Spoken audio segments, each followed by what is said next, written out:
Buenas tardes y bienvenidos al taller titulado ¿Qué hacer con la crisis de la democracia? Innovaciones democráticas y movimientos sociales frente a los límites de la representación política. Esta primera sesión del taller se titula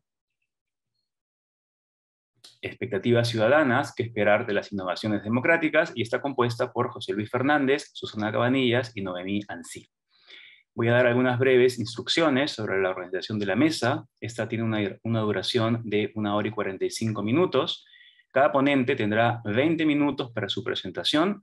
Luego de las 3 presentaciones, la persona encargada de moderar, yo en este caso, tendrá 10 minutos para recapitular las ideas propuestas y plantear temas para la discusión a modo de preguntas para cada ponente.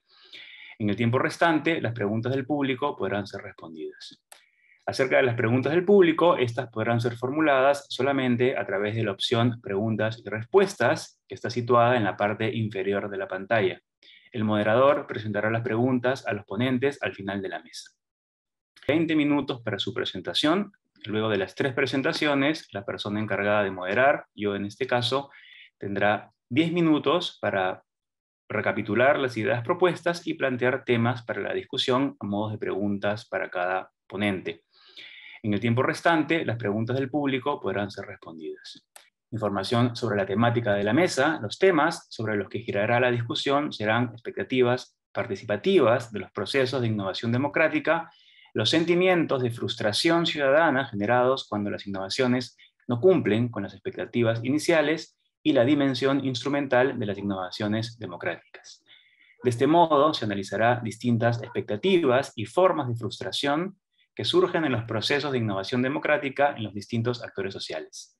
Serán analizados tanto los límites de dichas expectativas en relación a la posibilidad de tomar parte de los procesos de toma de decisión, como la insatisfacción que plantea el potencial instrumental de las innovaciones cuando su rol se limita al cumplimiento de intereses privados. Una breve información sobre los ponentes. José Luis Fernández Martínez se desempeña como investigador postdoctoral en el Consejo Superior de Investigaciones Científicas de España.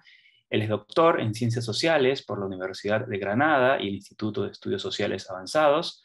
Actualmente lidera una línea de investigación que analiza el apoyo ciudadano hacia nuevas tendencias tecnocráticas en el proceso de toma de decisiones y su relación con diferentes visiones de la democracia. Susana Cabanillas, magíster en estudios culturales y especialista en periodismo político y análisis cultural, se desempeña como profesora de la sección Humanidades en la Universidad Peruana de Ciencias Aplicadas, es miembro del grupo de investigación sobre teoría crítica y coinvestigadora del proyecto Iniciativas Ciudadanas de Innovación Democrática y Transformación Económica.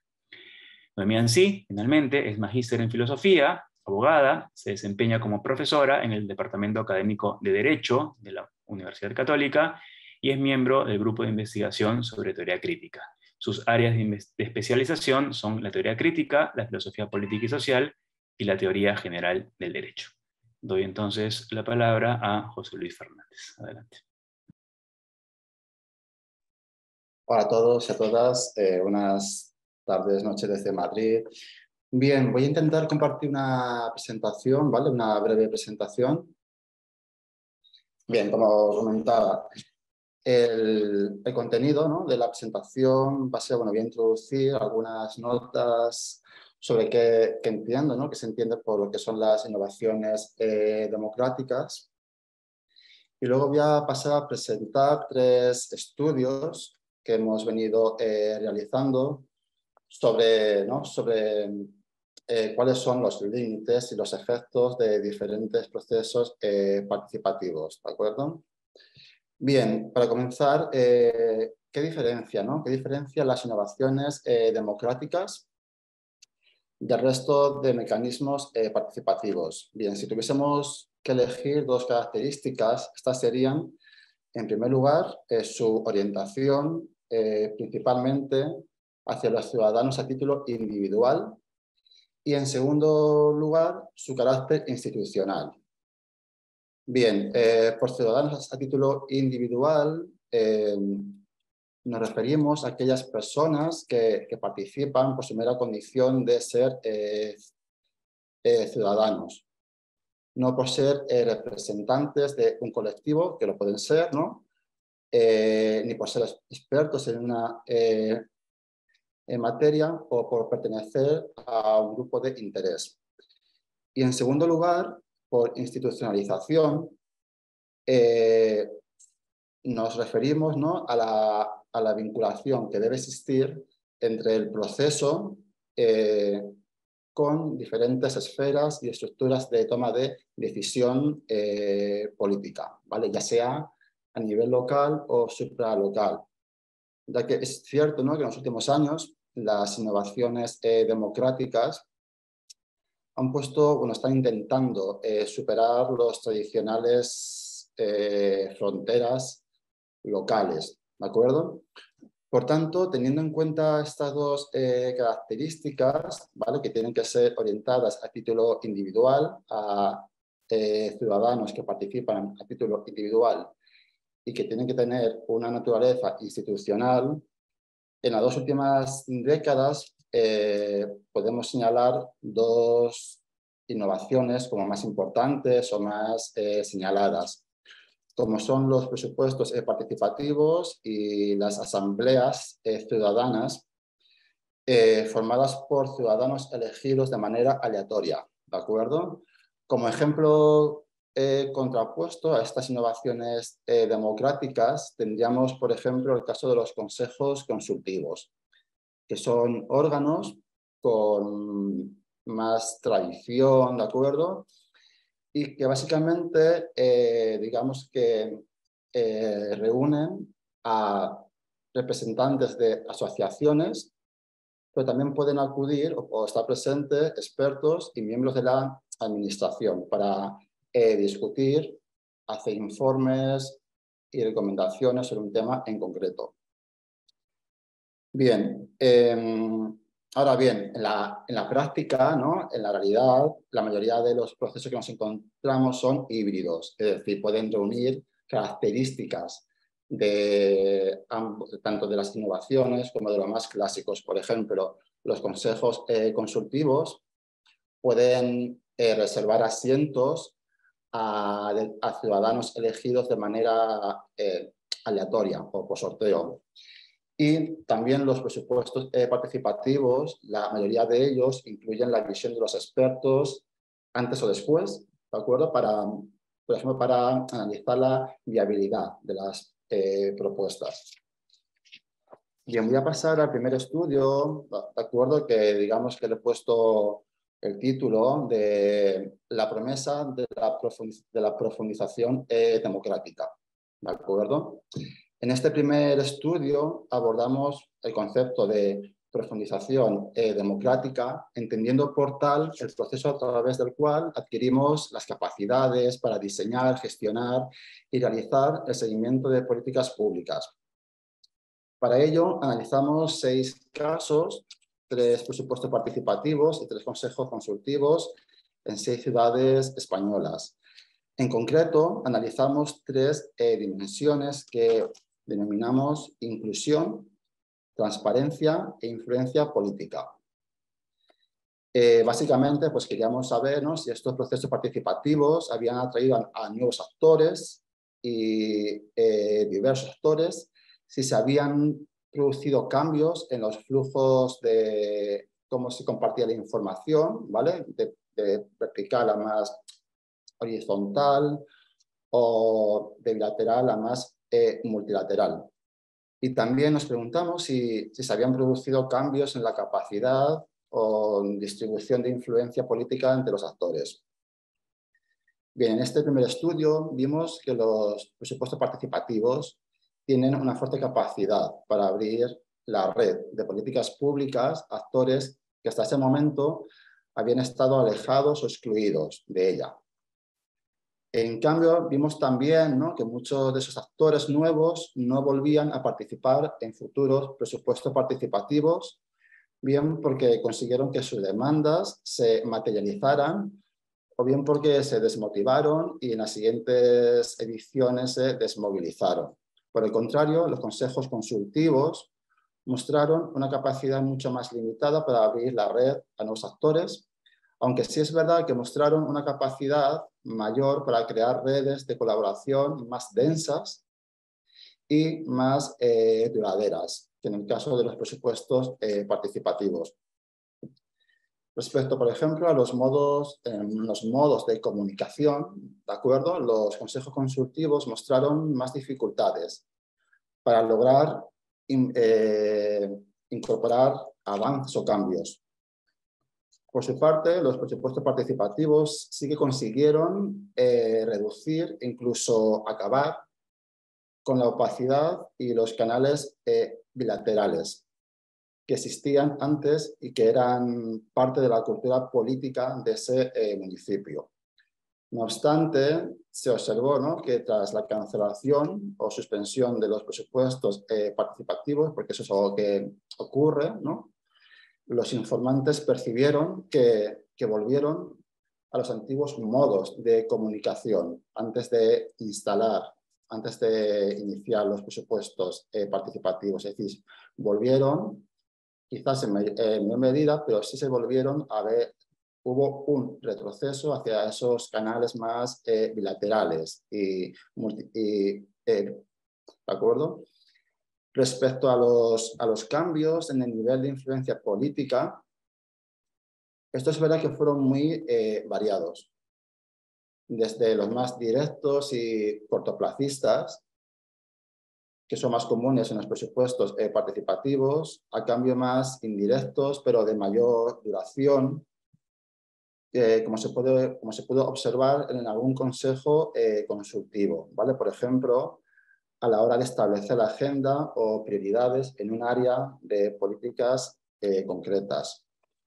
Bien, para finalizar este primer estudio, se observó en general, ¿no?, que algunos de los procesos participativos tenían el potencial de cambiar aspectos tan negativos como puede ser la falta de inclusión y la opacidad.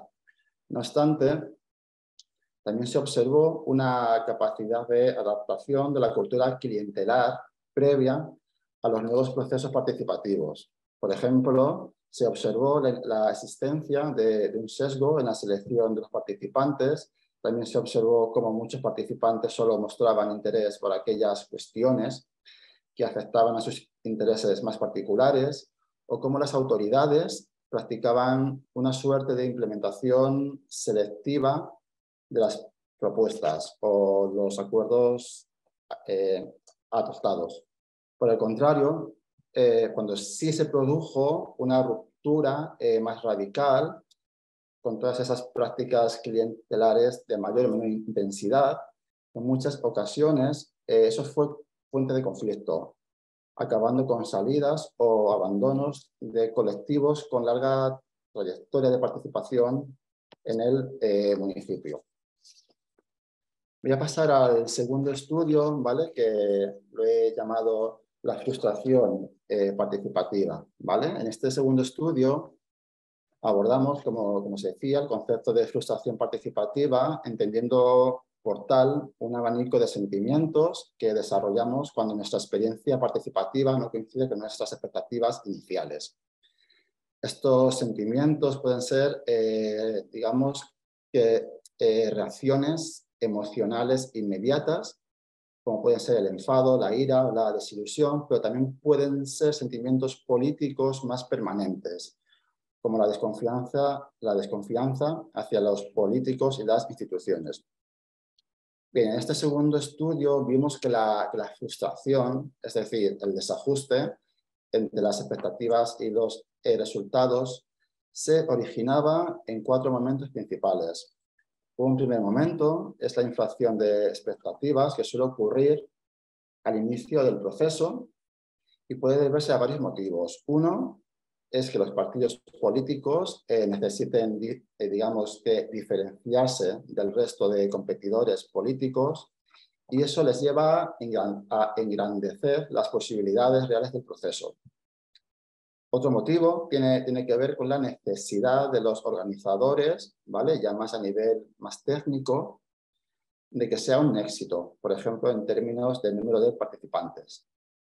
Y por último, también puede deberse a la inexperiencia de algunos de los participantes Es decir, aquellos que participan por primera vez es más probable que esperen más o esperen algo diferente de lo habitual del proceso participativo, ¿no? Que los que ya han participado en más ocasiones.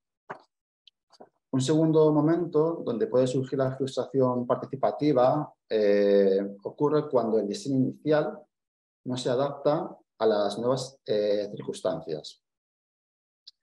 Esto se debe a que las normas, por ejemplo, de funcionamiento en ocasiones constriñen la participación, a no ir evaluándose de manera continua e ir reajustándose a la dinámica propia de los participantes. Esta falta, ¿no?, de evaluación hace que la inflación de expectativas no se reajuste durante el desarrollo del proceso, provocando el declive o el descenso en la participación. Bien, un tercer momento de frustración ocurre a la hora de materializar los acuerdos, ¿no?, o de implementar las propuestas seleccionadas y aprobadas. En el caso de los presupuestos participativos, es evidente que si una propuesta seleccionada no se implementa, será sin duda fuente de enfado. No obstante, caben otros escenarios, por ejemplo, en el que las propuestas se implementan, pero con grandes modificaciones, lo cual genera un sentimiento de manipulación importante entre los participantes. Otro posible escenario es en el que, además de no implementarse o de no implementarse de manera total, además no se produce un proceso de rendición de cuentas, es decir, o de explicación de cuáles han sido los motivos por los cuales no se han podido implementar las propuestas. En otras palabras, ¿no?, es decir, el incumplimiento de los acuerdos o de las propuestas no es algo insalvable, siempre y cuando se den las explicaciones correctas, ¿de acuerdo? Por último, otra fuente de frustración tiene lugar cuando el proceso acaba, digamos que, muriendo poco a poco por falta de iniciativa de las autoridades por reimpulsar la participación, por ejemplo. Esto ocurre cuando un proceso que muestra debilidades se mantiene a duras penas, año tras año, sin sufrir un proceso digamos, de reforma, ¿vale? Y en el peor de los casos también puede ocurrir, ¿no?, que el proceso muera de manera más inesperada y sin aviso. Esto último ocurre normalmente tras la pérdida del gobierno o cuando hay cambios importantes en las coaliciones, ¿de acuerdo?, después de unas elecciones. Y por último, el tercer estudio, ¿vale?, que lo había titulado Una segunda oportunidad, el relanzamiento de la participación. En este último estudio hemos abordado la idea de reimpulsar o de relanzar la participación. Es decir, como ejemplo, ¿no?, en el caso de los consejos consultivos en España, teníamos la impresión que, a pesar de estar prácticamente sin actividad durante muchos años, ellos continuaban, pero por inercia, en muchos municipios, ¿de acuerdo?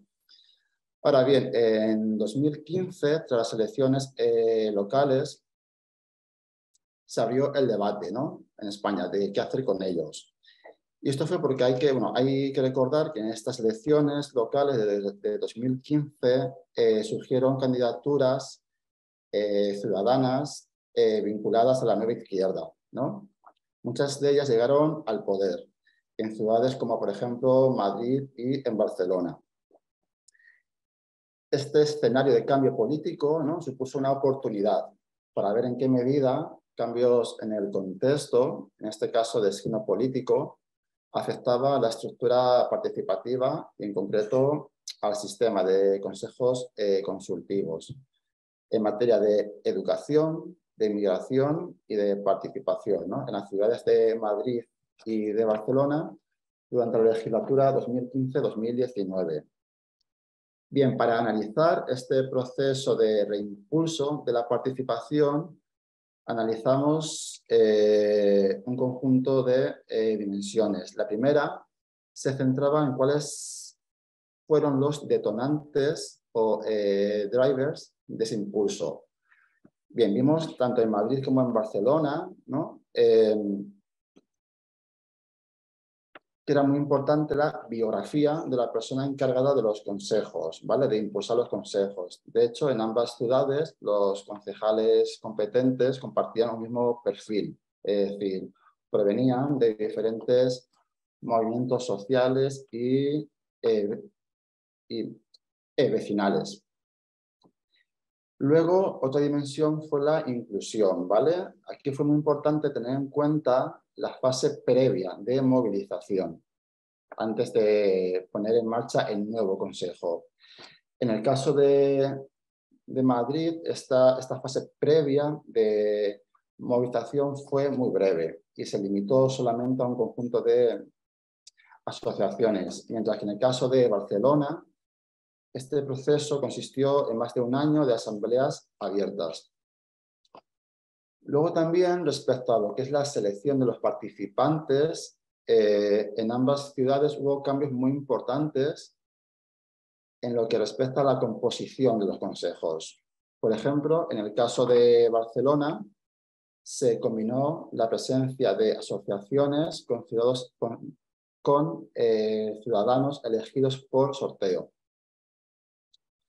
Mientras que en el caso de Madrid, los nuevos consejos, los foros locales, se abrieron a todos los vecinos y asociaciones que quisieran participar. Bien, en relación a cómo se producía el debate y la toma de decisiones, en ambas ciudades se incrementó sobre todo el número de comisiones de trabajo especializadas con el fin de mejorar la operatividad de los consejos, ¿vale? Que era una crítica que existía antes. En Madrid también se introdujo un sistema de ponderación en el voto, ¿de acuerdo? Según si eras un ciudadano individual y también el tamaño de la asociación a la que pertenecías. Por otra parte, en ambas ciudades se avanzaron, ¿no? en lo que es el desarrollo de nuevas herramientas online. Aunque en Madrid se dio prioridad, en el caso de los consejos, a la participación presencial, ya que existían otras innovaciones en la ciudad que eran solamente online. Luego, por ejemplo, también fue muy importante, ¿no? Como un factor de ese cambio, los recursos destinados. Es decir, por ejemplo, la apuesta por Madrid, la apuesta hecha en Madrid fue más importante, ya que los consejos contaban con un presupuesto propio y también con personal propio. En cambio, en el caso de Barcelona, consistió más en una continuidad y en un aprovechamiento de los recursos ya previos, ¿vale? Es decir, digamos que su reforma consistió más en una inercia. Ya para ir terminando, respecto a los resultados, a los outputs que hemos visto en los consejos. La principal novedad en las dos ciudades consistió sobre todo en aumentar el control ciudadano. En Barcelona, por ejemplo, se estableció un plazo de 30 días para que las autoridades respondiesen a los miembros de los consejos consultivos. Cuando el consejo hacía una pregunta o digamos que reclamaba más información, había un plazo de 30 días. Y en el caso de Madrid fue algo muy parecido. Se acordó limitar el número de propuestas que los consejos podían elevar al pleno del distrito, solamente 3 cada mes, a cambio de que el pleno del distrito se comprometiera a votar sus propuestas en un plazo corto de tiempo. Y ya para terminar, en ambas ciudades, ¿vale? Tanto en Madrid como en Barcelona, se tenía conciencia, ¿no?, de la importancia de pensar este proceso de reimpulso de los consejos teniendo en cuenta el resto de, digamos, de mecanismos para evitar el solapamiento, ¿no?, y la multiplicidad por toda la ciudad. Es verdad que en este caso hubo intentos, ¿no?, en ambas ciudades, ¿vale?, pero los logros fueron bastante, digamos que, modestos. Hubo esfuerzos por conectar los consejos con los presupuestos participativos, por ejemplo, o con otros tipos de innovaciones, como son las iniciativas ciudadanas, ¿de acuerdo? Pero este objetivo de interconexión, digamos que fue mucho más complicado de conseguir. Bien, pues hasta aquí lo que es los estudios que os quería presentar, ¿vale? Muchas Bien, gracias. muchísimas gracias, José Luis, por la presentación de tu investigación en 3 municipios españoles. Continuamos con la presentación de Susana Cabanillas. Adelante, por favor. Muchas gracias, Gianfranco. Bien, yo voy a presentar una breve exposición, un poco recogiendo algunos retos que plantean las investigaciones empíricas que hemos podido revisar. Algunas de ellas, de hecho, tienen conexión, me parece, con lo que José Luis ha ido planteando en estas investigaciones también. Así que bueno, se ha llamado innovaciones democráticas a un conjunto híbrido de prácticas y procesos que han surgido en diferentes partes del globo para reimaginar y profundizar el rol de los ciudadanos en la administración pública en las últimas décadas. Esta se caracteriza no solo por abrir nuevos espacios para la participación ciudadana, sino por su potencial como remedio a los problemas ya habituales de la democracia representativa, ¿no? De ahí viene además el título de este taller, ¿no? Problemas como el desencantamiento de las instituciones, la falta de legitimidad de las decisiones tomadas por funcionarios y representantes, la falta de inclusión y autonomía, y todo ello, sin embargo, sin prescindir por completo de las instituciones de la democracia representativa, ¿no? La promesa es que sea posible reconducir la voluntad popular a los espacios de toma de decisión tradicionales, dominados por el ejercicio de poder tecnocrático, en algunos casos, o bien de los grupos de interés de siempre.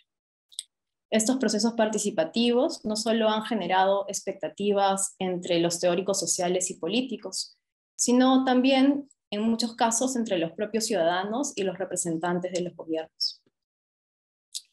En esta presentación quisiera responder a los retos que plantean algunos estudios empíricos con relación a las expectativas que generan las innovaciones entre esos actores y que deben considerarse seriamente, me parece, para analizar cuál puede ser su real potencial.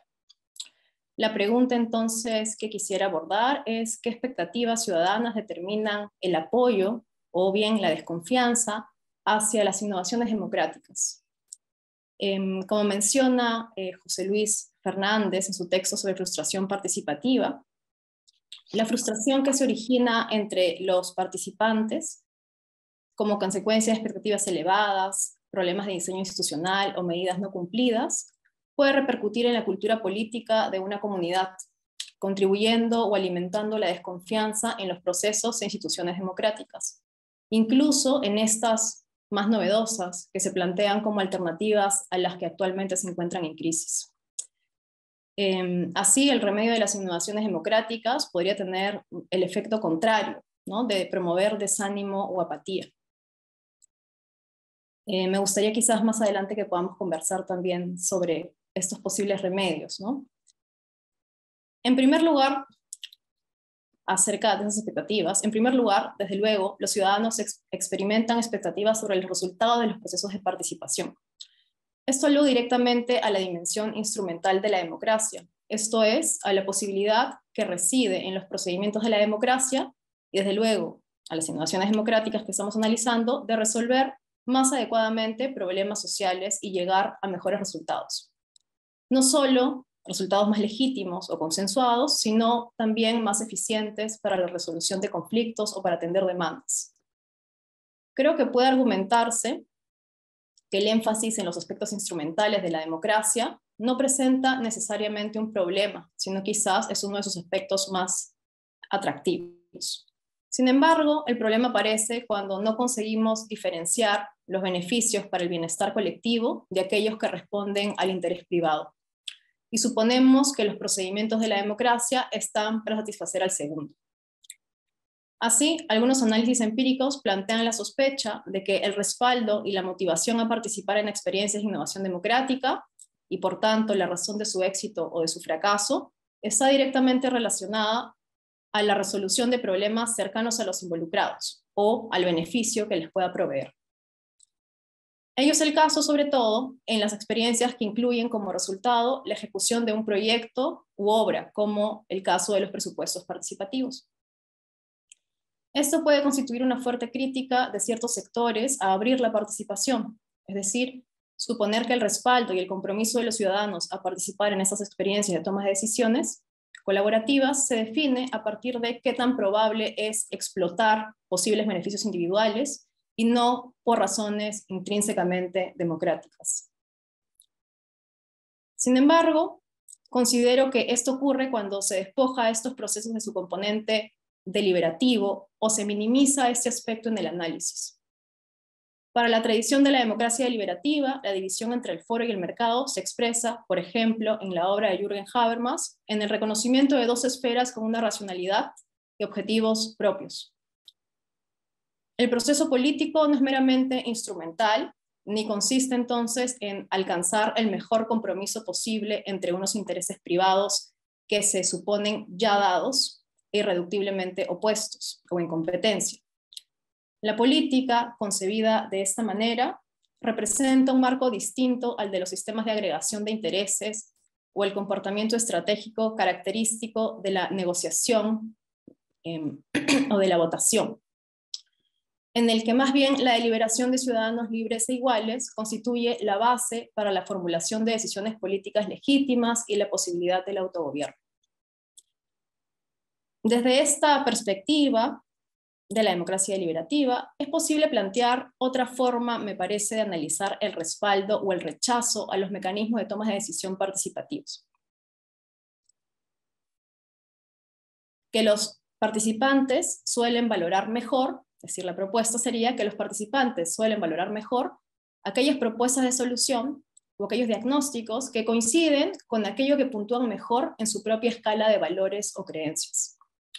Así, pueden apoyar el punto de vista cuyas razones están más dispuestos ellos mismos a aceptar y no necesariamente la propuesta que los beneficie más o los afecte de manera más directa. Y este reconocimiento no es automático, ni se realiza sobre la base de opciones predeterminadas y presentadas a los participantes, sino que se constituye en el proceso mismo de los procesos deliberativos, ¿no? De las prácticas de la deliberación. Cabe recalcar que una respuesta similar ya ha sido planteada por aproximaciones epistémicas a la deliberación democrática, como las de David Eslund o Helen Landemore, que han intentado comprender la dimensión instrumental de la democracia también más allá del interés egoísta. En este caso, los mejores resultados se definen no porque son los que me o nos favorecen, sino porque son aquellos que considero más correctos o verdaderos, o en otras palabras también más razonables. Esta aproximación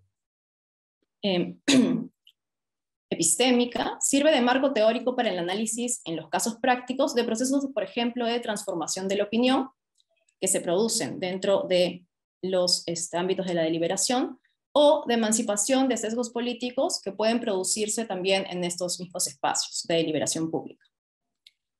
Visto así, me parece que comprender o evaluar empíricamente el respaldo de los ciudadanos a los procesos de innovación democrática podría implicar evaluar más bien el reconocimiento del vínculo entre una determinada solución o una determinada propuesta y el fondo de sus creencias, en lugar de las motivaciones egoístas de los participantes. Sin embargo, creo que es posible ir incluso un poco más allá. El proceso de reconocerme en una postura o reconocerme en sus razones presupone al mismo tiempo un doble proceso o dos momentos: de aclaración de mi propia perspectiva y de conciencia de las conexiones que se dan en el espacio de las razones con otras posturas y sus respectivas razones. Así lo muestra el análisis que realiza Simon Niemeyer de un famoso caso de la carretera de Bloomfield en Australia, en el que recoge la experiencia de un unipúblico que debe decidir si invertir en mejorar un camino en una zona del norte de Australia. Este camino lleva años sin mantenimiento en una zona que suele inundarse por lluvias y ser objeto de derrumbes, y que es además una zona de bosques protegida. El caso muestra cómo las experiencias en procesos de deliberación permiten generar mayor consistencia no solo internamente en el individuo, al reconocer mejor cuáles son las propias creencias en el proceso de dar y pedir razones, sino al reconocer qué razones son aceptables para sostener una postura, aunque esta postura no sea la propia, y valorar así su razonabilidad. Si bien al inicio los actores pueden mantener opiniones politizadas o que han sido popularizadas por la prensa, a favor o en contra de una medida, o guiadas también por sus condiciones personales, por ejemplo, vivir cerca de la carretera, estas se van modificando en el proceso mismo de la deliberación.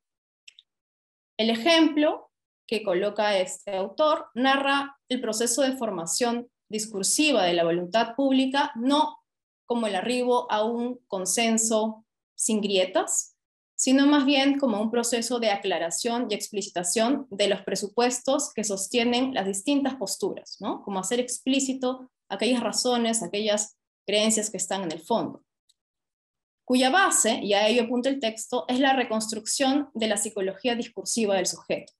Es decir, reconstruye el vínculo entre el discurso expresado en el proceso de deliberación y aquellas creencias o valores que lo subyacen.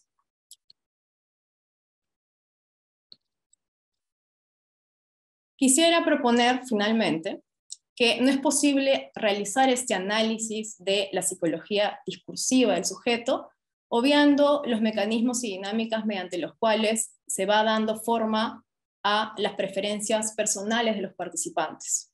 Es decir, su participación en ciertos espacios de socialización, su interacción con instituciones estatales, pero también con estructuras económicas y sociales y con otros ciudadanos.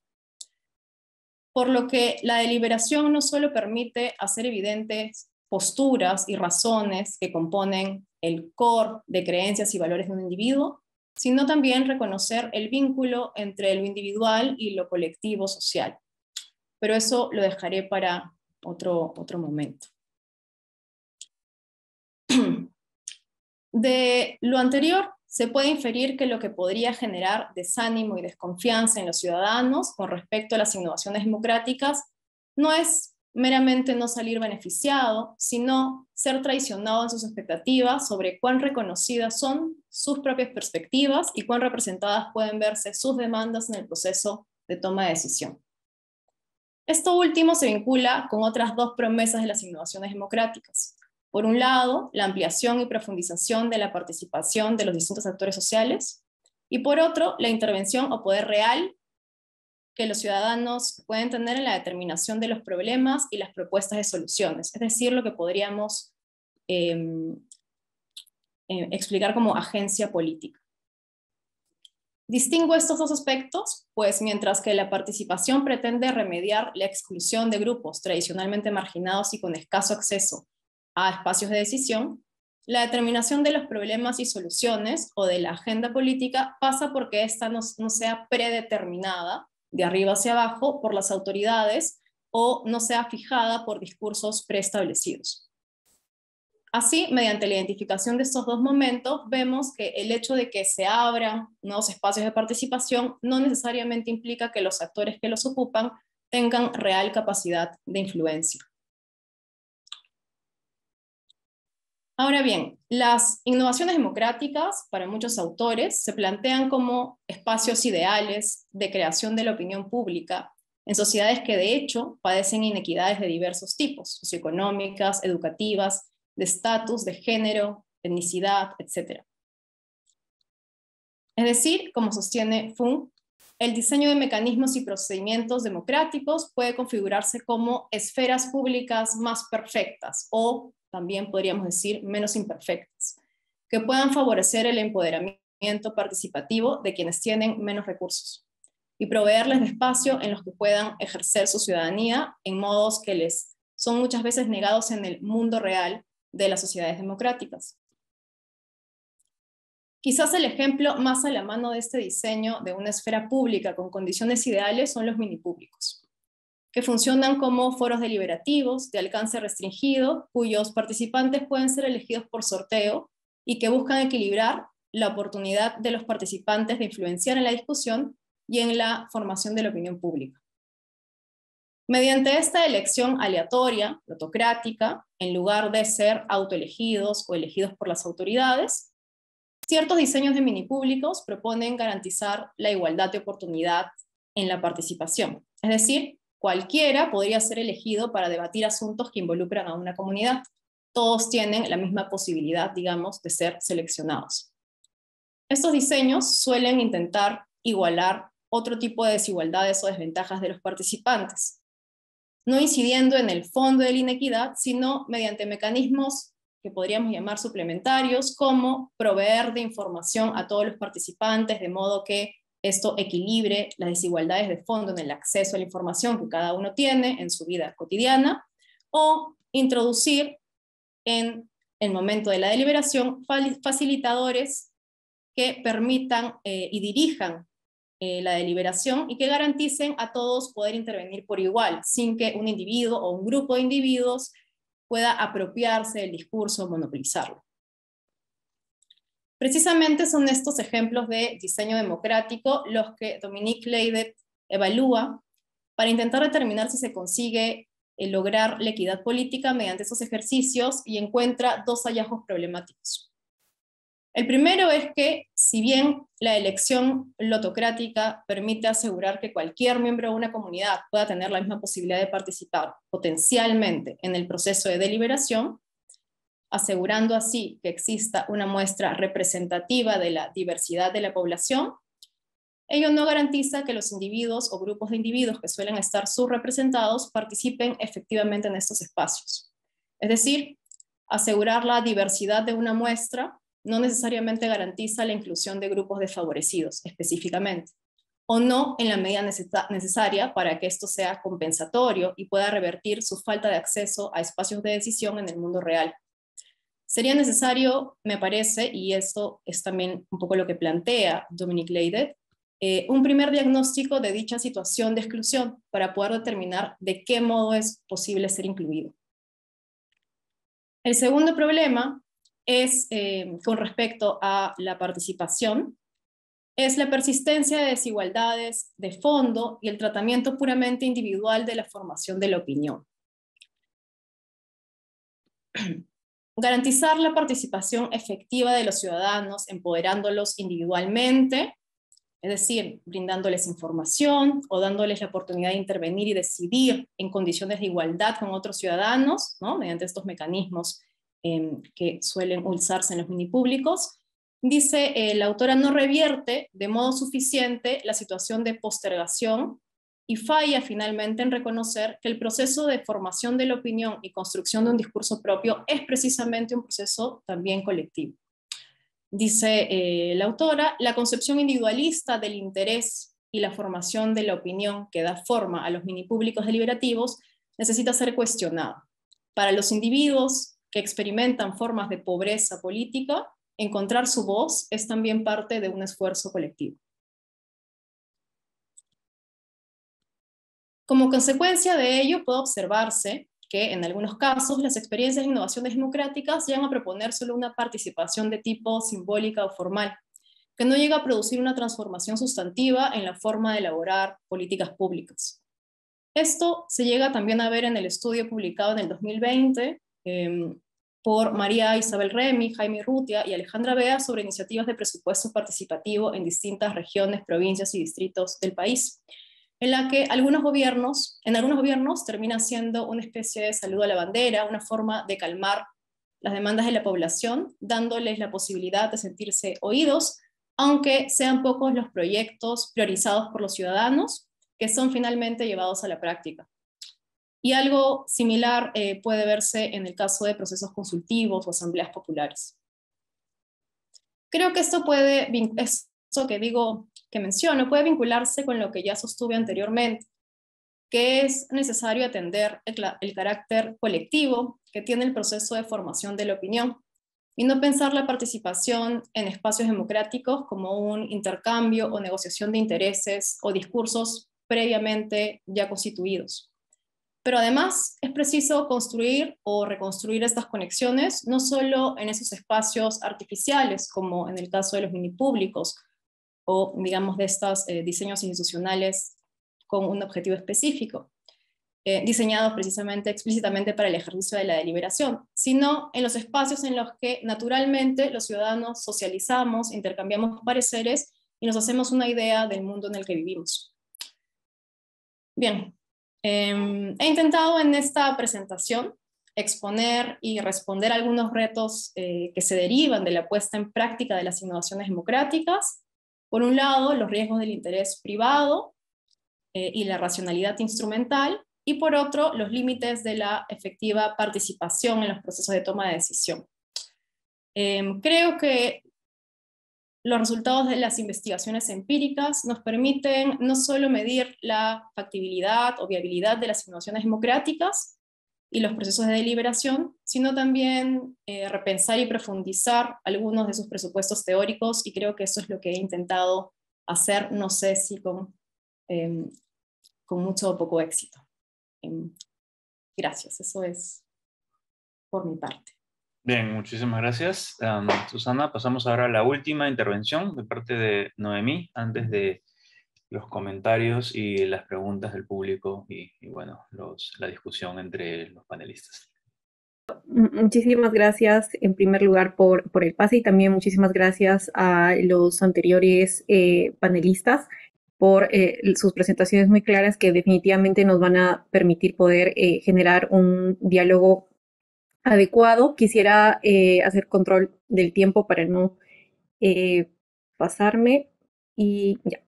Okay.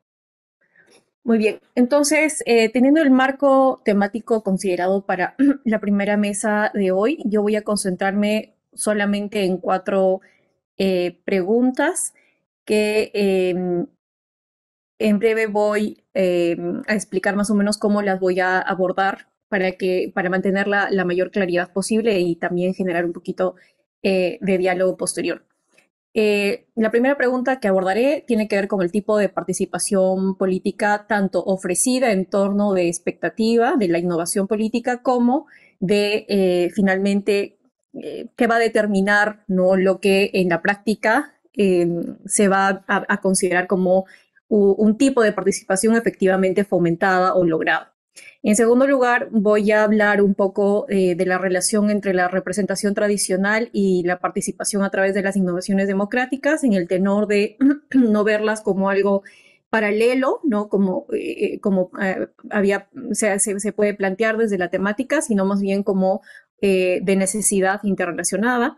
En tercer lugar, voy a responder a la pregunta de si las expectativas promovidas, ¿no?, por las innovaciones democráticas generan formas de frustración, y qué tipo de frustración enfrentamos en los ciudadanos cuando vemos en la práctica. Y finalmente, cómo pensar la acción colectiva, ¿no?, o política, teniendo en cuenta que este viene a ser un reto importante en la discusión en torno a el valor instrumental o sustantivo de las innovaciones democráticas. Muy bien. Como ya había indicado, para poder abordar estas 4 preguntas, voy a utilizar como marco teórico, en primer lugar, o de manera central, a la propuesta conceptual, pero también al enfoque que plantea a la idea de innovación democrática de Graham Smith. Y como guía más ilustradora, voy a utilizar de ejemplo el proceso constituyente chileno, que si bien no forma parte necesariamente de mi expertise, ¿no? Sí me gustaría tocarlo como ejemplo importante, no solamente por la coyuntura que estamos viviendo en América Latina alrededor de la mirada a este proceso constituyente, sino que también puede ser muy ilustrativo para el tema de las frustraciones generadas en la ciudadanía de cara a lo que puede servir como un ejemplo o punto de partida para las demás democracias que podrían encontrarse. Comenzando por la pregunta 1, ¿qué tipo de participación ofrecen las innovaciones democráticas y cuáles terminan fomentando, ¿no? En primer lugar, el tipo de participación, teóricamente podríamos comenzar, ¿no? Asumiendo que se trata de una participación directa. Sin embargo, con la finalidad de distinguirla de la teoría o del modelo de democracia directa, ¿no? Lo que hay que preguntarse posteriormente es qué significa que un ciudadano participe directamente en un proceso democrático, ¿no? Que el ciudadano va a poder tener voz, es decir, que va a poder hablar, ¿no? Que va a poder opinar, o que va a ser efectivamente escuchado, ¿no? O que en un tercer nivel, además de poder hablar y que va a ser efectivamente escuchado, finalmente su participación va a tener un impacto tangible, ¿no? Entonces, ¿qué significa esta participación directa en las innovaciones democráticas? Aquí creo que va a ser muy relevante la dinámica dialéctica entre el tipo de democracia directa y la democracia deliberativa, que ya está en sí en las reflexiones que se hacen en la literatura respecto a las innovaciones democráticas, ¿no? Donde lo que se dice es que en la práctica estas no buscan ni enfatizar en la democracia directa ni tampoco en la deliberativa, sino que al contrario, la práctica demuestra que es necesario una dialéctica sin la necesidad de privilegiar una sobre otra para lograr cumplir con los requisitos que harían que una forma diferente de participación sea considerada como una innovación en este sentido conceptual. Y estos tres requisitos, según el punto de vista teórico que estoy tomando, como ya mencioné, de Graham Smith, serían tres, ¿no? Que esta nueva forma se esté institucionalizada, que aumente y motive la participación y que finalmente tenga un impacto en las decisiones políticas. Sobre estos tres requisitos que estoy tomando, me estoy alejando un poco de propuestas como, por ejemplo, las planteadas un poco más recientemente, las que mencionen que no solamente estaríamos ante una institución, entre una nueva institución, sino más bien estaríamos más ante prácticas, ¿no? Yo en realidad desde el análisis que estoy planteando sí preferiría mantener muy fuerte este carácter institucional por las razones del impacto que posteriormente voy a enfatizar, ¿no? Ok, y todo esto está relacionado principalmente, es decir, con el tipo de participación, ¿no? Que se estructura en las innovaciones democráticas, está relacionado con las cualidades o bienes deseables que se esperan a través de ellas, ¿no? Y aquí nuevamente estoy tomando la clasificación que plantea Graham Smith en relación a 6 cualidades o bienes deseables que podrían lograrse o que se buscarían a través de las innovaciones, que son la inclusión, el control popular, el juicio ponderado, ¿no? La transparencia y finalmente dos últimas que estarían relacionadas más a su viabilidad institucional, que tienen que ver tanto con la eficacia y con la posibilidad que sean transferidas a otras latitudes, a otros contextos, independientemente de las particularidades de donde haya surgido la innovación, ¿no? Muy bien. Entonces, a partir de esta dinámica del tipo de participación ofrecidas por las innovaciones democráticas, ahora podría o voy a abordar un poco más, de forma más transversal, esta idea del fomento efectivo, ¿no? que se llevan a cabo a través de estas innovaciones, desde una perspectiva ya más de lo que ocurre en la práctica o de lo que señalaba lo señalan los estudios más empíricos, ¿no? Entonces, En esta segunda parte voy a responder a la pregunta si la participación, ¿no? Ese tipo de participación en las innovaciones son vías o muestran vías paralelas o alternativas a la representación. Y la postura que yo estoy asumiendo es que no pueden ser paralelas a la representación, a la representación clásicamente entendida en la democracia, porque necesitan de la institucionalidad de esta, ¿no? Ya sea en la forma de implementación del mecanismo, en la designación o mecanismo para la elección o selección de los participantes y finalmente en el tipo de autoridad que va a posibilitar su realización efectiva, es decir, para tener un vínculo muy cercano con el impacto de la innovación democrática. Si bien es cierto, teóricamente hablando, hay las perspectivas un poco más radicales de lo que son las innovaciones democráticas apuntarían que efectivamente son estas nuevas formas que se alejan de la lectura tradicional de la democracia, y en realidad yo creo que la práctica muestra que hay una necesaria conexión, y es por eso que yo estoy abogando más con esta perspectiva de la institucionalidad antes que verla solamente o de manera muy amplia como si fuesen solamente prácticas, ¿no? Y la institucionalidad tiene que ver mucho con lo que mencionaba alrededor, en primer lugar, del tipo de participantes. Al respecto, ¿no? Es muy importante darse cuenta que si observamos las innovaciones democráticas solamente desde el punto de vista teórico, hay un elemento bastante usado, ¿no? Que es esto de reimaginar la participación a través del incremento, ¿no? De la inclusión ciudadana. Pero el problema aquí, y al cual se enfrentan continuamente las innovaciones, tiene que ver con a quién vamos a denominar ciudadano, ¿no? Entonces, la práctica demuestra que no es posible hacer una distinción clara entre algo así llamado como el puro ciudadano, ¿no?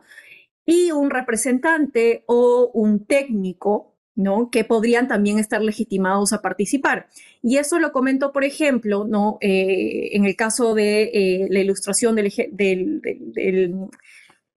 caso constituyente chileno, como mencionaba, es que si bien es cierto, el proceso puede incluir a esta entelequia un poco del pueblo, ¿no? Que fue un poco lo que se observó en la selección de quienes iban a participar para formular el nuevo texto que se va a votar en las próximas semanas de la Constitución. Y fue curioso el caso que la gran cantidad o la sorpresa que dio esta convención constitucional es que estaba formada por ciudadanos de a pie que finalmente no pertenecían a los partidos políticos clásicos y que por lo tanto podrían ser configurados en un primer momento como ese llamado, ¿no? Ser puro ciudadano, ¿no? Y que por lo tanto podría tener una mayor legitimidad para categorizar esta visión teórica de la innovación democrática.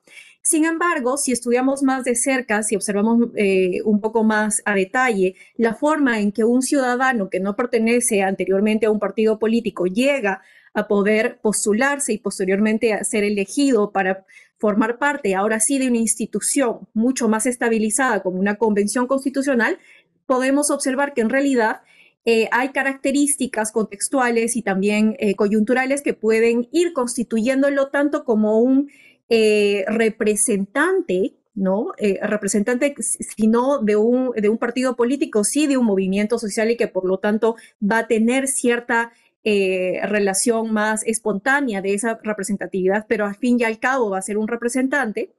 E incluso puede tomar también el tenor técnico, es decir, podríamos estar ante una especie de élite intelectual, otra vez, no constituida institucionalmente a lo largo de mucho tiempo dentro de un partido político, pero sí a tomar cierto tipo de liderazgo, ¿no? Que lo distingue de la gran cantidad de personas que no van a llegar efectivamente a formar parte del grupo que redactará, por ejemplo, una constitución.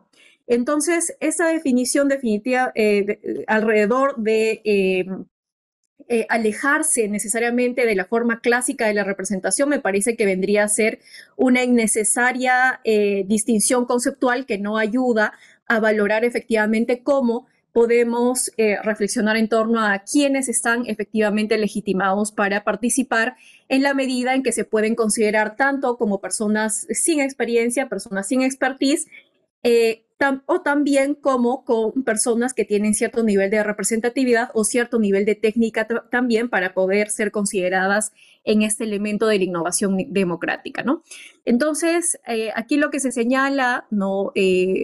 Principalmente desde el punto de vista teórico, tiene que ver con dos elementos fundamentales de los que había mencionado antes, de que son estas cualidades de la innovación democrática deseable, que tiene que ver por un lado con la inclusión y por otro lado con el control popular, ¿no?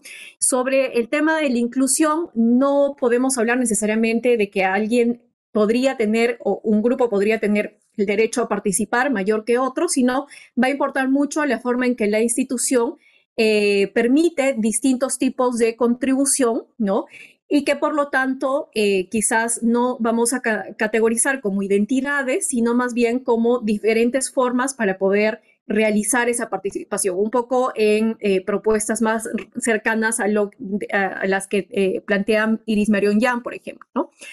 Y en relación con el control popular, acá también va a ser sumamente importante otro de los elementos referidos anteriormente, que tiene que ver con qué tipo de autoridad va a posibilitar la realización efectiva de la innovación democrática, ¿no? O nuevamente resaltando el no alejamiento a el representante o la representación, ¿no?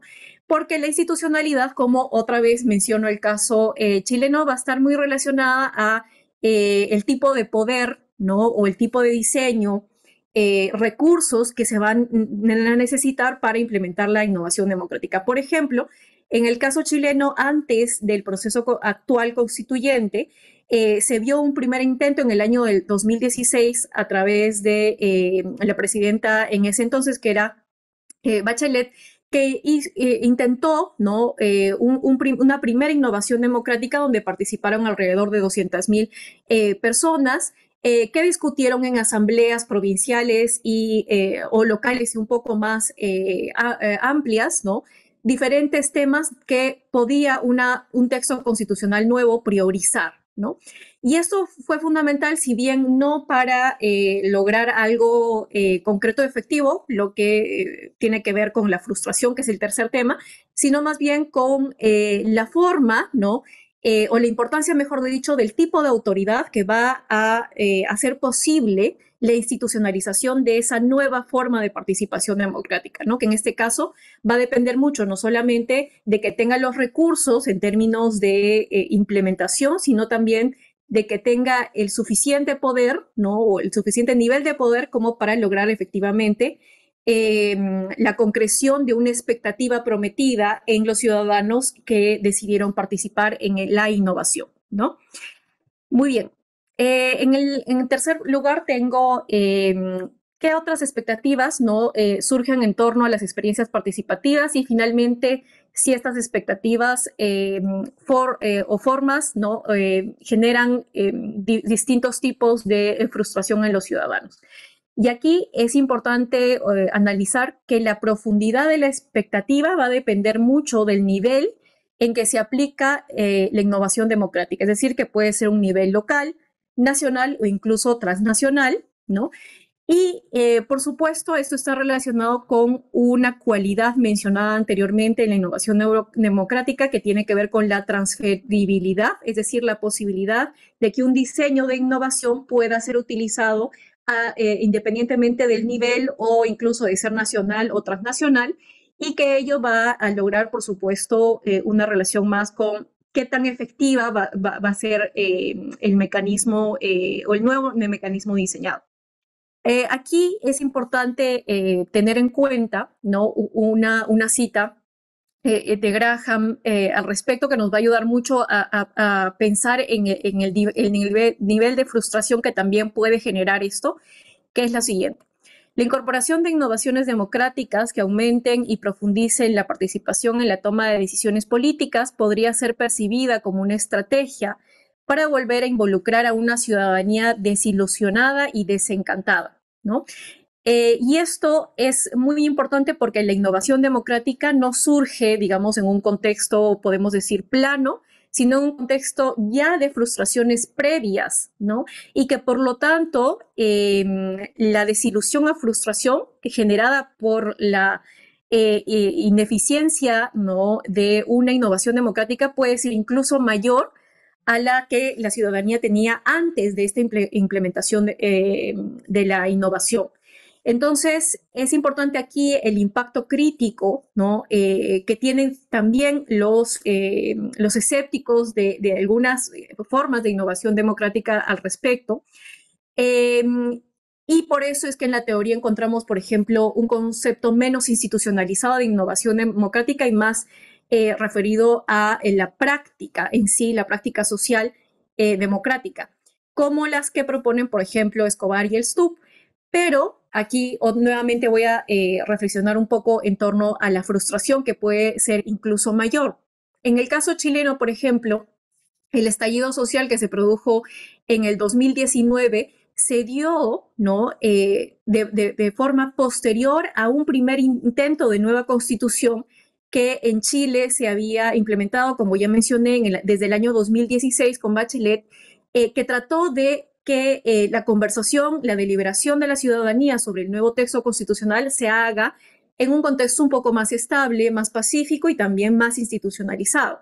Sin embargo, cuando Bachelet deja el cargo, hace entrega, ¿no?, de una propuesta que podría servir como punto de partida para una discusión mucho mayor, pero que sin embargo, por diferentes razones, entre ellas la oposición de las fuerzas políticas que se encontraban en ese momento de poder, se impide que se pueda seguir continuando con la expectativa prometida de esta innovación democrática que había configurado una base para el nuevo texto constitucional, ¿no? Y eso genera un nivel de frustración muchísimo más grande, por supuesto explicada por múltiples factores adicionales, que llevan a un estallido social en el año 2019, donde nosotros nos encontraríamos ya no en la posibilidad de implementar en ese momento una innovación democrática, sino más bien en dialogar con el fracaso, ¿no?, el fracaso de una primera innovación que se intentó realizar para ir a una forma de democracia mucho más radical que tuvo que ver con el impacto y el protagonismo de los movimientos sociales, que fueron finalmente los que impulsaron un retorno, ¿no?, a la institucionalidad como la única forma, ¿no?, de lograr cierta paz social momentánea hasta que pueda producirse un nuevo texto constitucional efectivo, ¿no? Entonces, aquí me parece sumamente interesante entrar o proponer como diálogo esta idea entre la innovación democrática, tanto desde su perspectiva mucho más institucionalizada, en diálogo con formas más radicales de la democracia que explicarían cómo estas frustraciones pueden entenderse a lo largo del tiempo. Y como ya me han ganado los minutos, me gustaría terminar brevemente con la cuarta pregunta presentada, que tiene que ver con cómo pensar entonces la acción colectiva, desde el ejemplo que estoy mencionando y desde el enfoque teórico también que he elegido para esta presentación. Creo que el punto de vista instrumental de las innovaciones democráticas va a ser fundamental como el combustible para darle aliento a este elemento fundamental de la innovación, que es incrementar la participación política, es decir, las promesas de algo concreto que pueden lograrse, ¿no?, desde un nuevo mecanismo democrático tienen que ser tangibles y tienen que ser reales.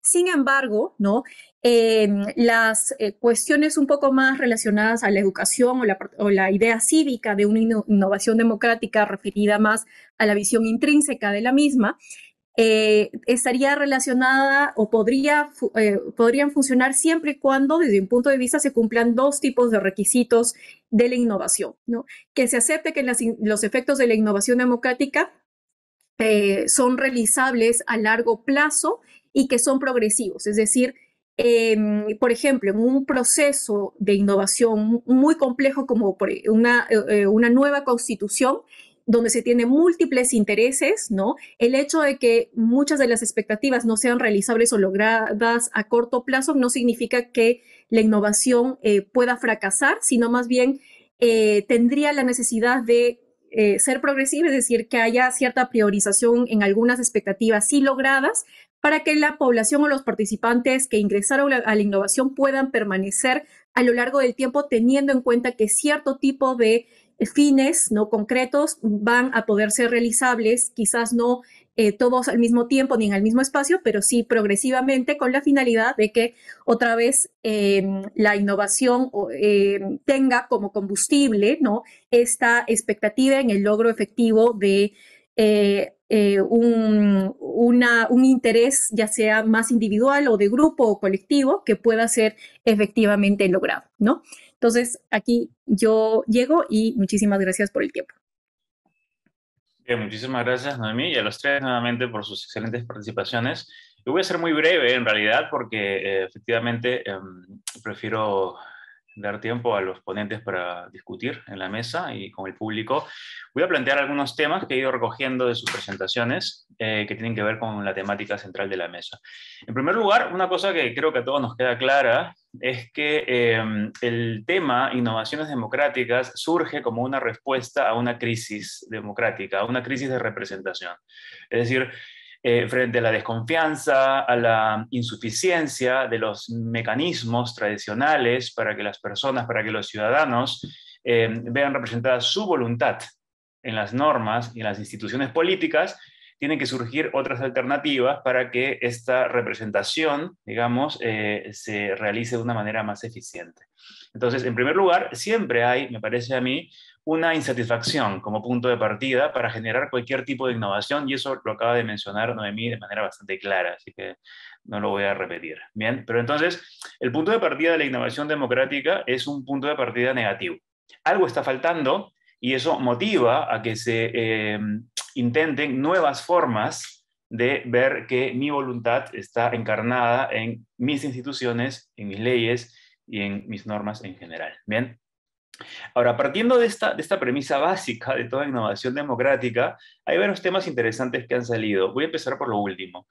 Noemí planteó que las innovaciones democráticas no reemplazan a las formas de representación política tradicionales, sino que las complementan o en todo caso establecen con ellas una relación dialéctica. Es decir, siempre se necesita el aspecto pues, espontáneo, informal, propio de las innovaciones, como espacios de creatividad donde surgen nuevas propuestas, tanto en cuanto al contenido como a la metodología, pero también se necesita este otro aspecto institucional, porque es ahí donde estas propuestas novedosas tienen que encarnarse y tienen que encontrar sus propios canales expresivos. Y eso, conociendo a Noemí, puedo imaginarme que parte de Habermas y de otros autores vinculados a las primeras formas de entender la democracia deliberativa. Es decir, la pura espontaneidad, la pura creatividad, la pura innovación no sirve de nada si es que no encuentra un canal expresivo. Y ese canal tiene que ser un canal institucional. Por lo tanto, estoy de acuerdo con Noemí en que las innovaciones no reemplazan completamente a la representación política, sino que la complementan y la vigorizan constantemente. Bien.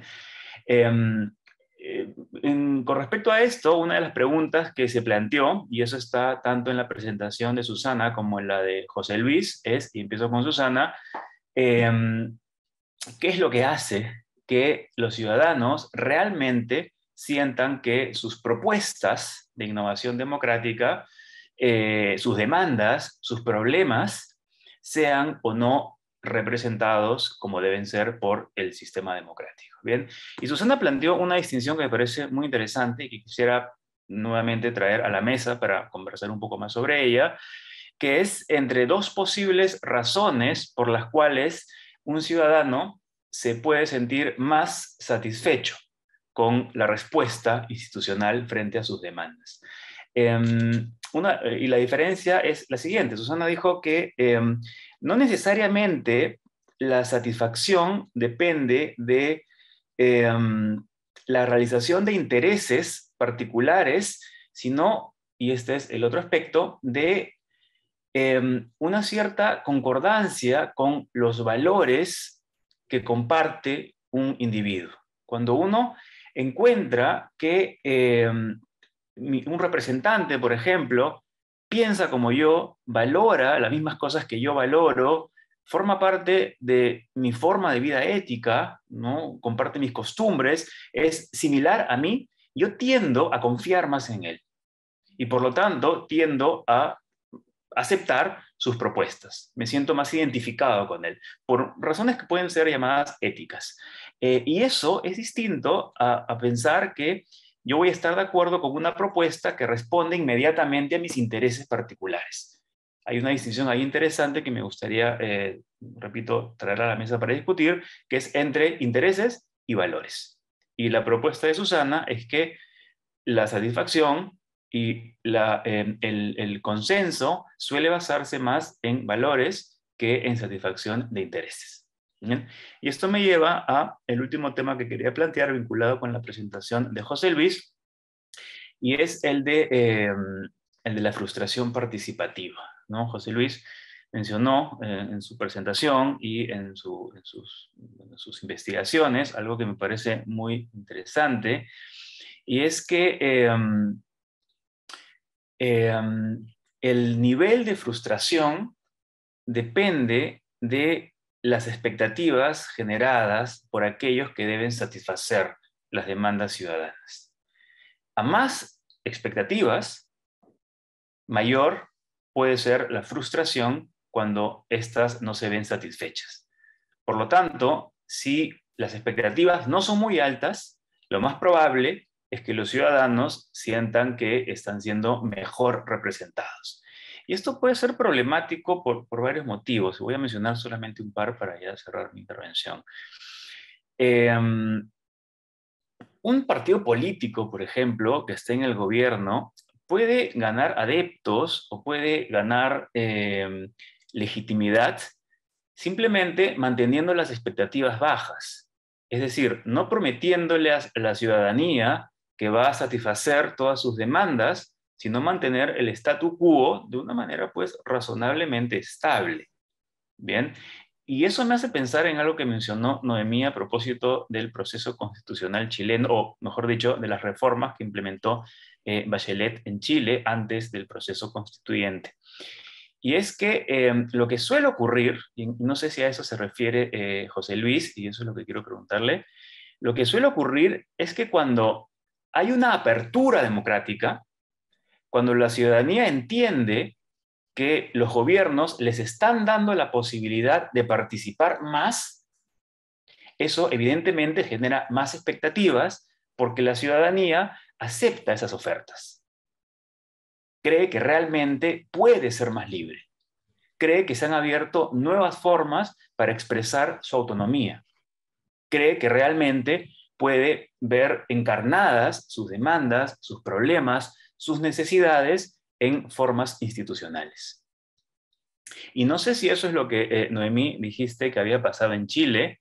Hubo propuestas de innovaciones democráticas en el gobierno de Bachelet que evidentemente no fueron cumplidas a cabalidad, y eso generó nuevas insatisfacciones.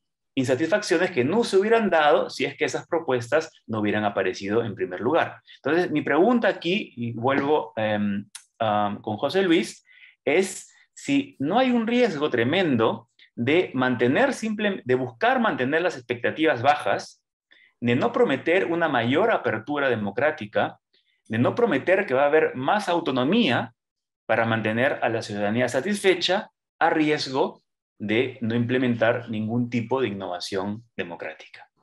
¿No? No sé si queda clara la pregunta o en todo caso la preocupación. ¿Cómo verían eso ustedes desde sus propias investigaciones o desde los marcos teóricos que han presentado?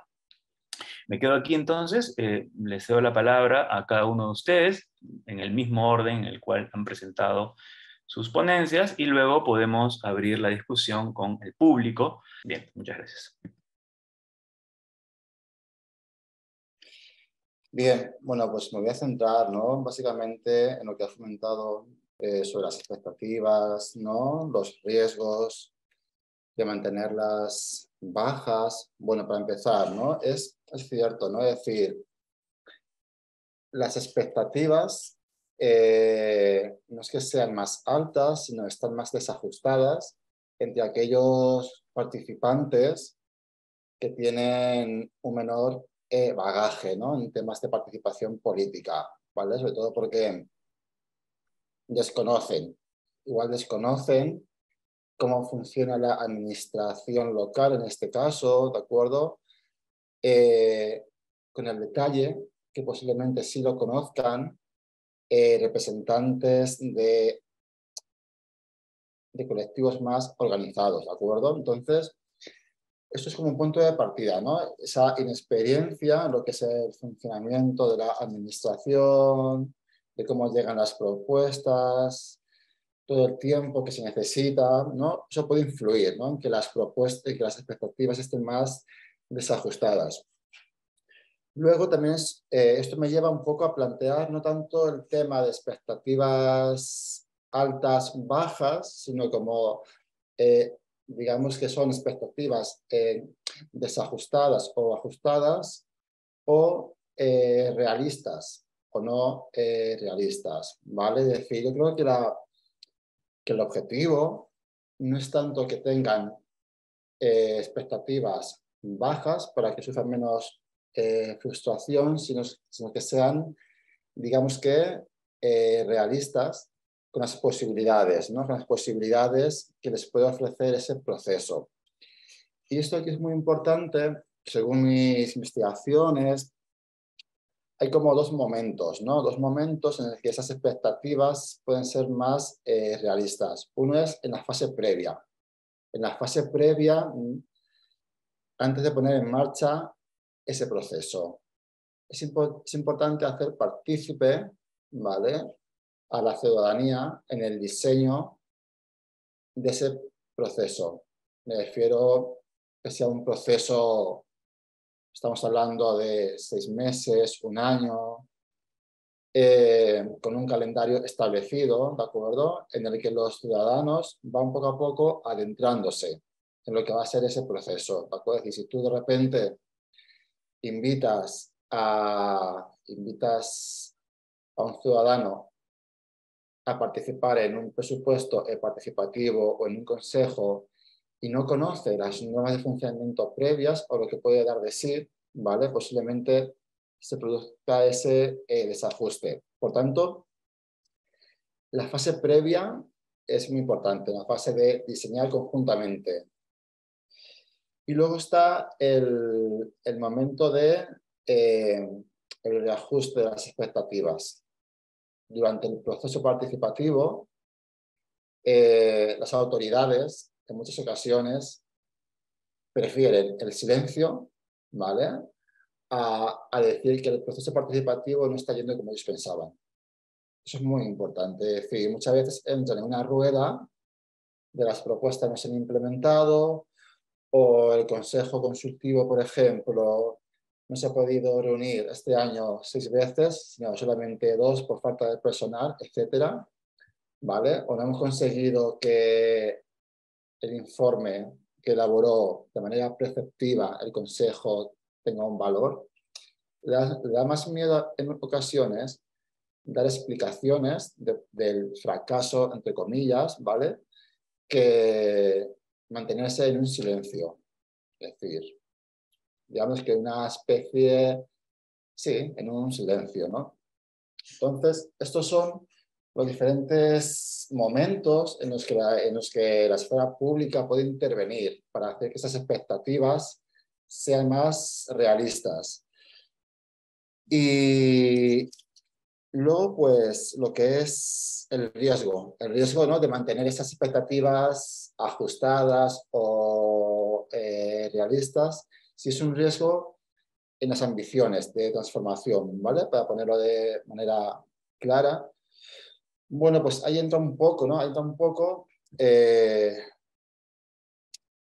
las ambiciones de cada participante. Es decir, si estamos a favor, ¿no?, del principio de inclusión, ¿no?, de más diversidad, más actores nuevos y diversos, posiblemente esa consecución del principio de inclusión nos lleve por sí mismo a tener que moderar las expectativas para poder confluir entre todos los participantes, ¿no? Entonces, bueno, no es, creo que lo decía, ¿no? Iris Meranjaun, ¿no? Que no es incluir criterios de justicia social, ¿no? En la mesa deliberativa, ella no lo veía correcto, ¿no? Es decir, porque eso aleja un poco ese objetivo de la inclusión. Es decir, no es que no haya que ser, no es que no haya que buscar ser transformadores, ¿no? Pero en muchas ocasiones ello nos lleva a tener que ajustar las expectativas, ¿no? Sí, eso es lo que quería comentar con lo último que has mencionado. Sí, muchas gracias, José Luis. Entiendo entonces que distingues dos momentos, el momento propiamente deliberativo y el momento previo, donde, si entiendo bien lo que mencionas, se articula, se da un lenguaje para expresar y entender los problemas de que se trata. Es decir, la participación ciudadana no solamente debería estar del lado de dar respuestas a problemas, sino también en la formulación del problema. Y ambos aspectos son igualmente necesarios para alcanzar un nivel alto de satisfacción y evitar la frustración participativa. Eso recuerdo además que está en tu estudio sobre los tres municipios españoles.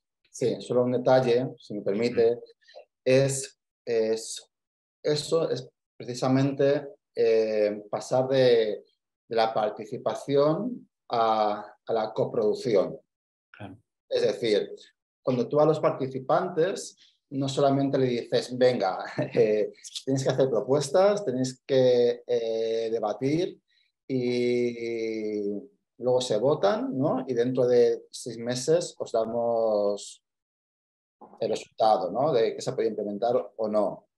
En cambio, cuando tú creas un órgano de participación, que puede ser un consejo consultivo, en el que además de dar la opinión, de votar, de debatir, incluye la coproducción, ¿vale? Que sean partícipes de la provisión de servicios, de hacer las actividades, ¿no? Que se propongan, por ejemplo, ¿vale? Ahí es cuando los participantes realizan un cambio de mentalidad, ¿no? Porque son copartícipes, ¿vale? Sin entrar, ¿vale? Que eso también es una fuente en la explotación de los participantes, ¿no? Es decir, en que dedique mucho tiempo y esfuerzo, ¿vale? Entonces, tener la coproducción, más allá de la participación, es bastante importante para ese ajuste de las expectativas. Correcto. Hay, a propósito de esto, un reciente libro de Ana Tanasoka, en el que distingue un momento sincrónico y uno diacrónico de la participación política, donde el sincrónico sería la participación deliberativa propiamente dicha en minipúblicos, etcétera, en asambleas ciudadanas, y el diacrónico representaría todo el trasfondo informal a partir del cual los participantes como ciudadanos se nutren cotidiana e ininterrumpidamente. Y es ahí realmente donde se forma la opinión, no tanto en la esfera, pues a la Habermas, ¿saben?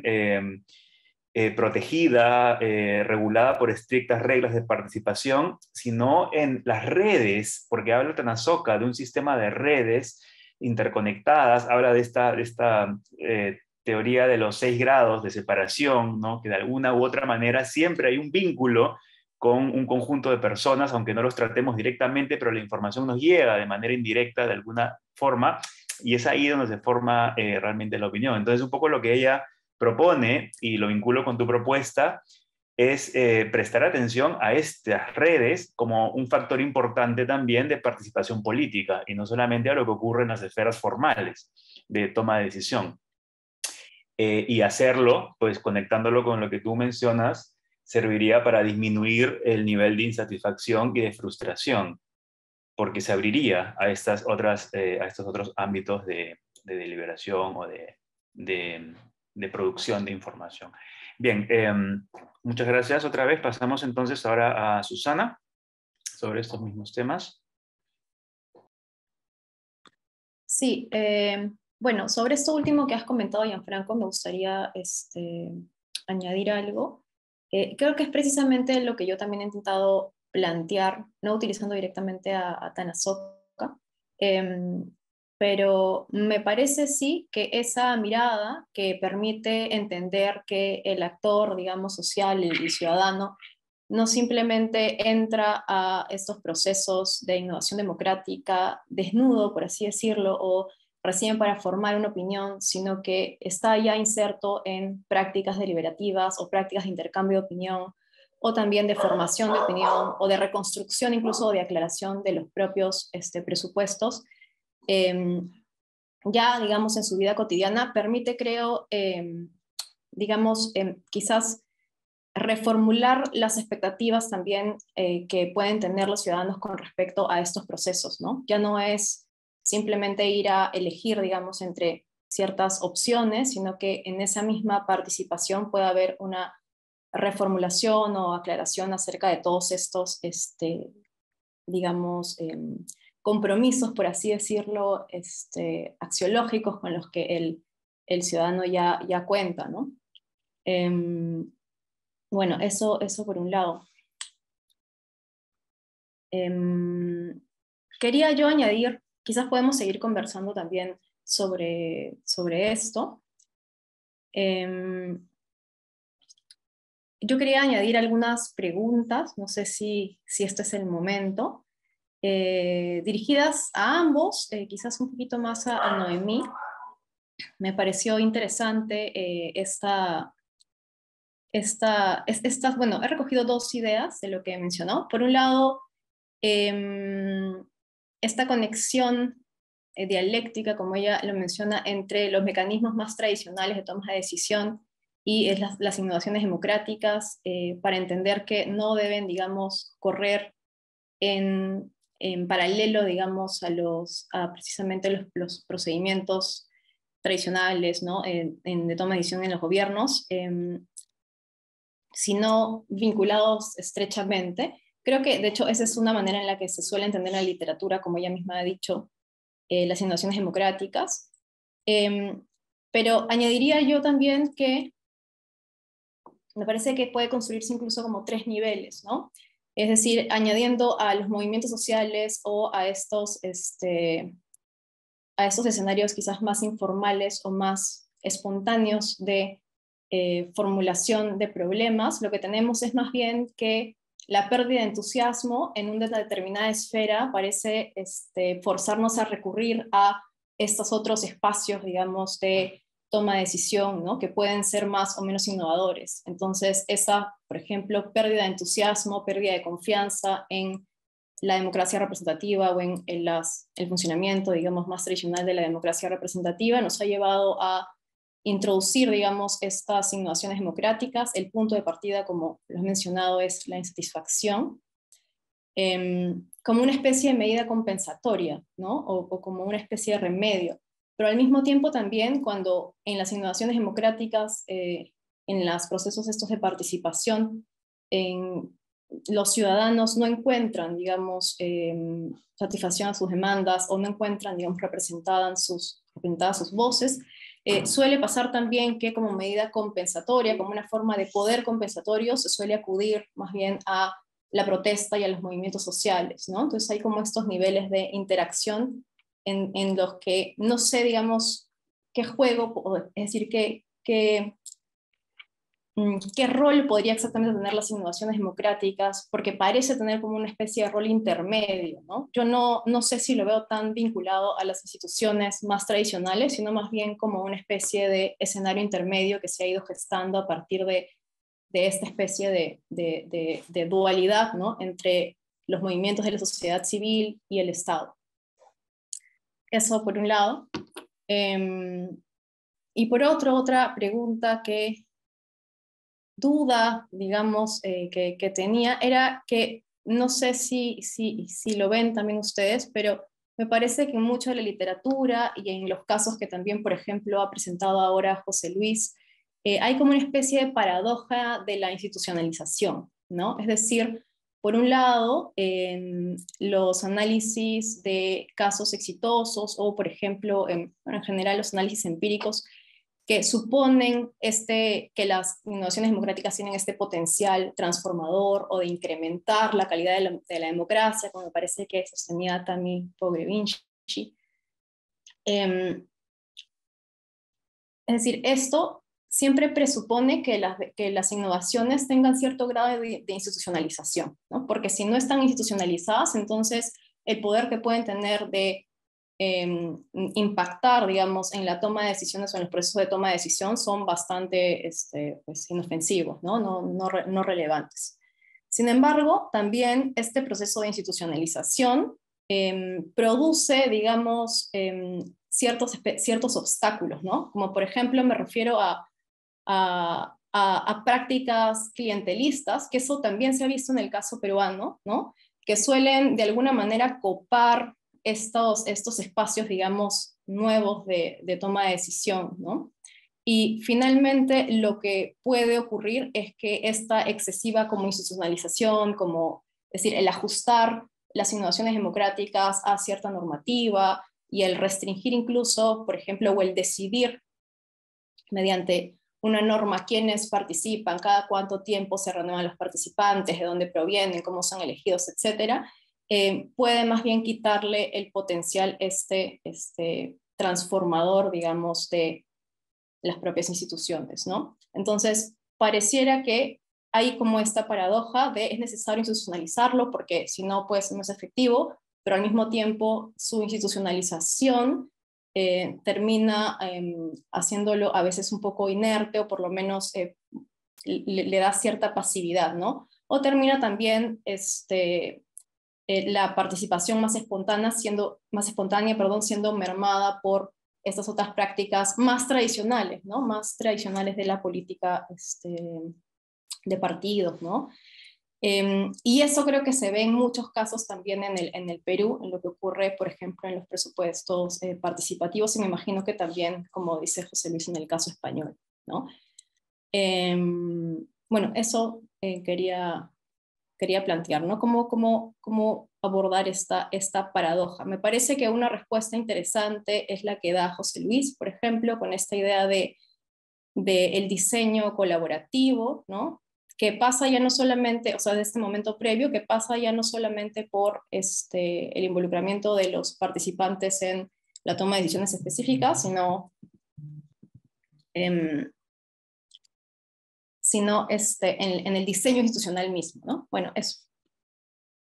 Bien, muchas gracias. Hay un tema interesante que va a salir justamente en la siguiente mesa, y es el de la pérdida de energía democrática cuando una demanda se llega a institucionalizar, ¿no? Que es un poco el lado negativo de las innovaciones democráticas o de los movimientos sociales. ¿Qué pasa cuando los movimientos sociales se satisfacen y forman parte ya del statu quo? Son integrados en los gobiernos y se empieza a dar satisfacción sistemática a aquellas demandas que los originaron.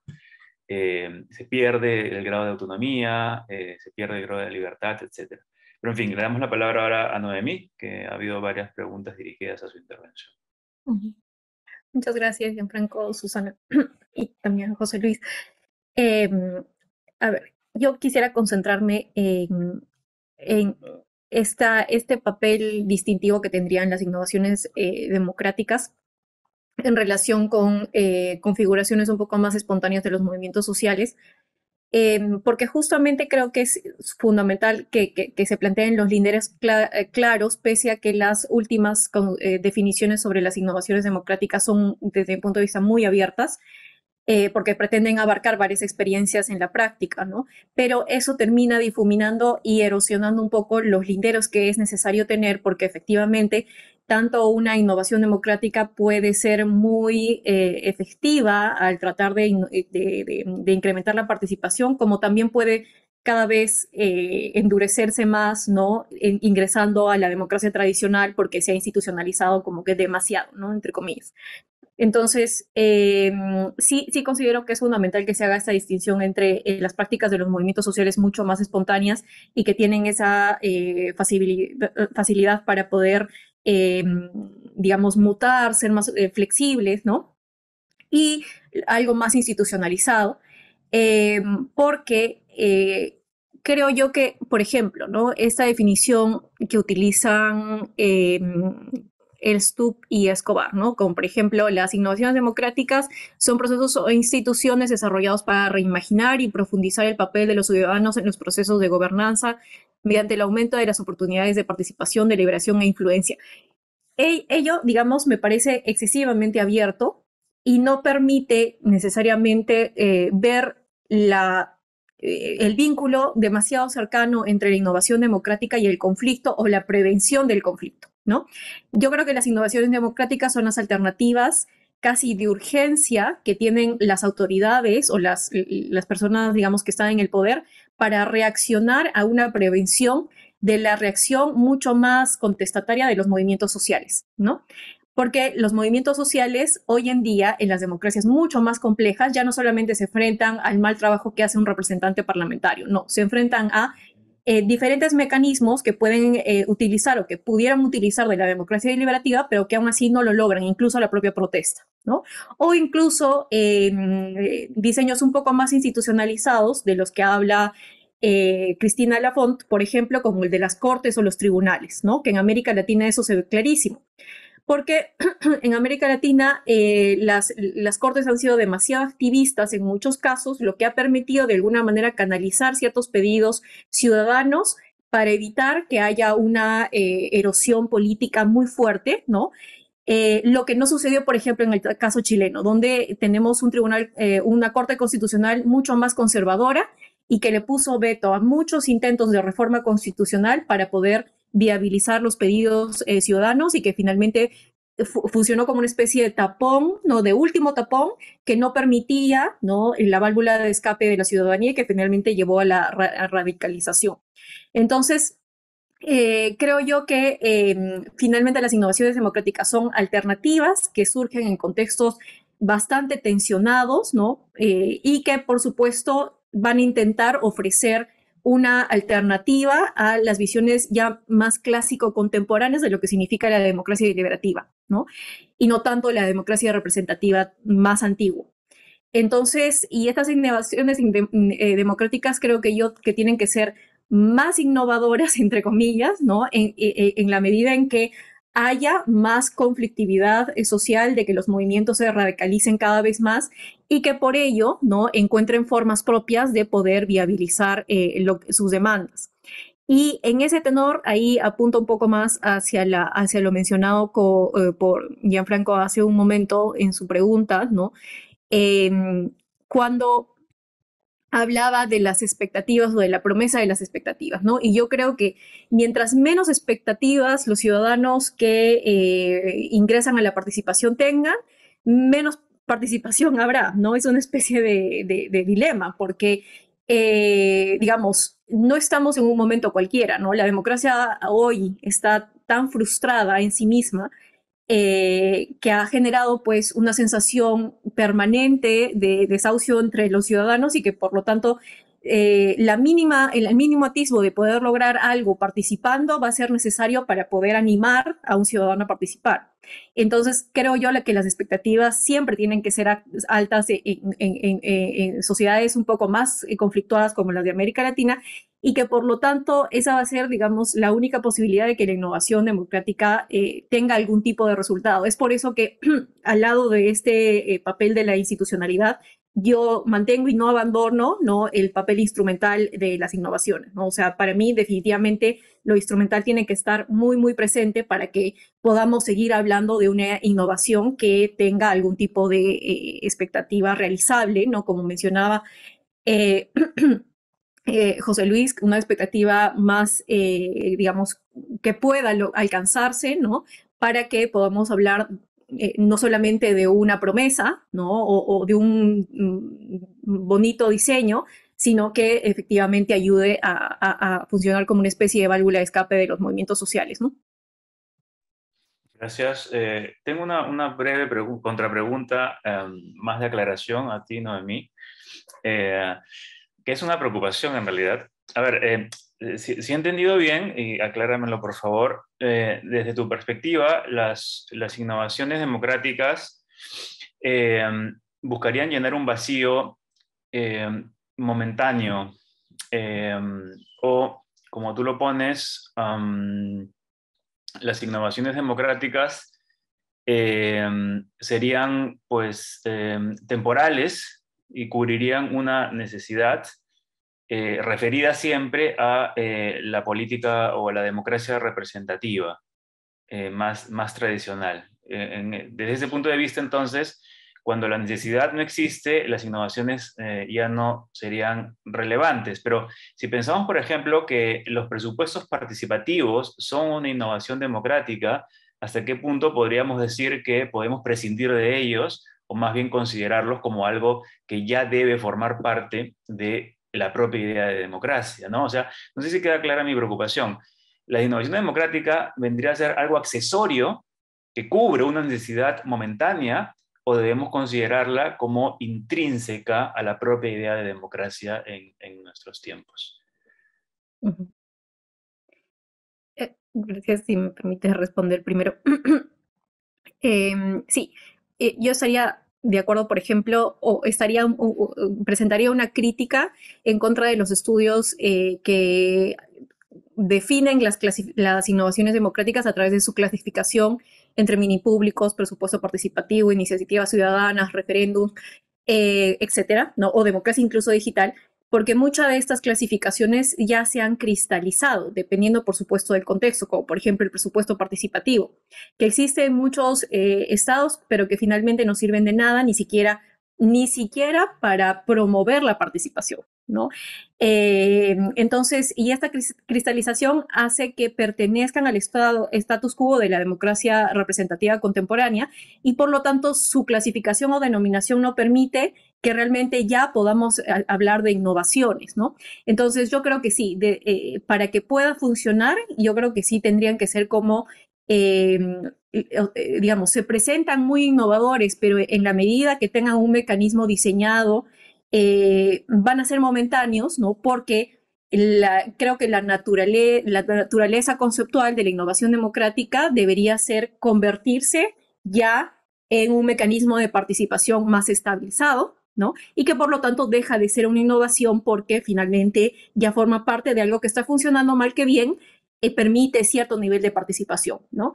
Mientras que auténticamente cuando hablamos de innovaciones democráticas, creo que sí deberíamos hablar de nuevas alternativas que surgen mientras persiste el conflicto y mientras no logren una cristalización suficiente como para pertenecer a una institución democrática ya estabilizada o reglamentada, no en todas sus formas, sino que permitan un tipo de reacción y que ya sean que finalmente desaparezcan porque no sirvieron o porque cumplieron su cometido, o ya sean que formen parte más de la democracia tradicional, ¿no? Esa visión yo sí la tendría muy relacionada, y por eso, en conclusión, digamos, apuntaría más a que las innovaciones democráticas así pueden trabajar en diálogo directo con propuestas de la teoría crítica de los movimientos sociales mucho más espontáneos, que les permita no ser opositores normalmente a las innovaciones democráticas, sino más bien que estén en relación con ellas, ¿no?